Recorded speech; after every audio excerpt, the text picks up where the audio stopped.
पागल कहीं का, उसके डीएनए टेस्ट कराया जाए। वो कहता है मैं राम हूँ। अरे तेरी औकात राम बनने की। राम मंदिर में प्राण प्रतिष्ठा का वक्त नजदीक आ गया है।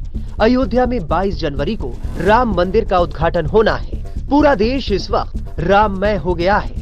इस बीच कर्नाटक के पूर्व मंत्री और कांग्रेस नेता एच अंजनेय ने एक ऐसा विवादित बयान दे दिया है जिसने सियासी माहौल को गरमा दिया है।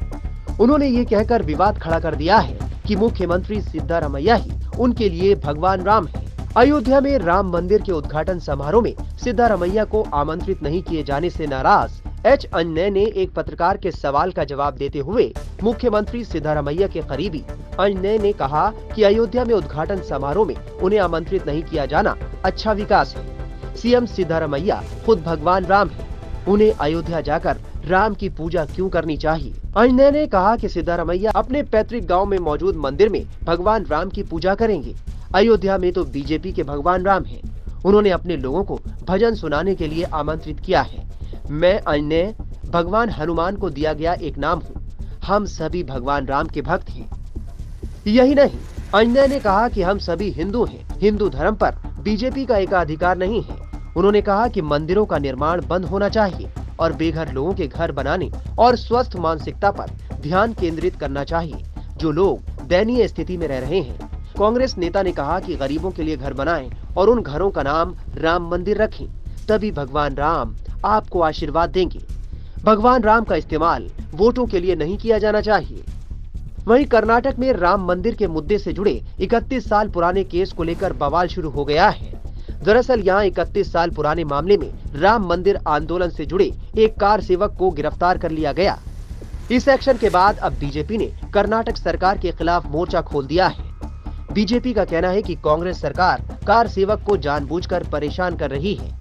वहीं संत समाज ने कार सेवक की गिरफ्तारी और राम मंदिर को लेकर दिए जा रहे विवादित बयानों का विरोध किया है। कर्नाटक मतलब होता है कर्नाटक, जो नाटक करे, कर नाटक। अब 30 साल के बाद लोग नाटक कर रहे हैं। 30 साल के पहले कहाँ बैठे थे? सोए ही थे, न्यायालय सोया हुआ था। हमारे 72 साल के पुजारियों को अरेस्ट कर रहे हैं वो 30 साल के बाद। उनसे मेरा ये प्रार्थना है कि आप बाधा मत डालिए। राम जन्मभूमि में राम की प्राण प्रतिष्ठा हो रही है, आप बाधा मत डालिए, क्योंकि ये राम का मंदिर नहीं, ये राष्ट्र का मंदिर बन रहा है। मैं बार बार निवेदन करता हूँ कि राम की परिभाषा बदलनी पड़ेगी। Ram is not God in the sense of India, but although you can से राम मीन्स राष्ट्र, माँ मीन्स मंगल। राम मीन्स राष्ट्र, माँ मतलब मंगल, राम मीन्स राष्ट्र मंगल। Otherwise you can say remember always mother is known as Ram. जो हमेशा भारत माँ को याद करता है वो हमारे राम है, राष्ट्रमंडल है। अगर उनको ये परेशानी हो रही है कि सरकार का पैसा लग रहा है तो पता कर लें, हमारे मंदिर में सरकार का एक पैसा नहीं लग रहा है। हम लोग भीख मांग करके घर घर जा करके 1 रुपया 2 रुपया इकट्ठा करके इतना में हम राष्ट्र का मंदिर बनवा रहे हैं। हम उससे प्रार्थना करते हैं, सिद्धारमैया पागल कहीं का, उसके डीएनए टेस्ट कराया जाए। वो कहता है मैं राम हूँ। अरे तेरी औकात राम बनने की, तेरी औकात राम बनने की।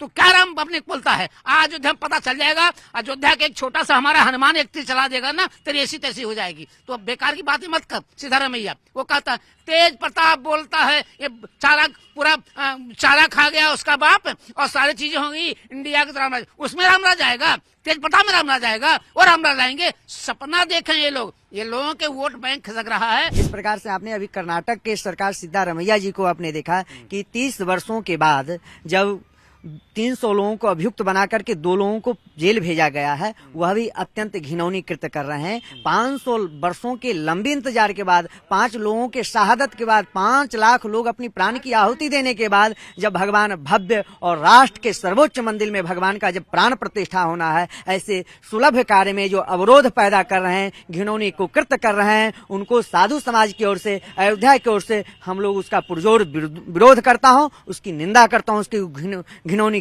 कुकृत्य को। इस बीच कर्नाटक के एक और मंत्री दशरथैया सुधाकर ने कहा था कि अयोध्या में राम मंदिर का उद्घाटन एक स्टंट है। लोग मूर्ख नहीं हैं, हमें 2 बार मूर्ख बनाया गया। मुझे विश्वास है कि हम तीसरी बार मूर्ख नहीं बनेंगे। बीजेपी चुनाव से पहले राम मंदिर उद्घाटन कार्यक्रम का फायदा उठा रही है। फिलहाल कांग्रेस नेताओं की ओर से राम मंदिर को लेकर दिए जा रहे इस तरह के विवादित बयान की वजह से कांग्रेस की मुश्किलें बढ़ सकती हैं, क्योंकि 2024 के लोकसभा चुनाव में अब चंद महीने ही बचे हैं।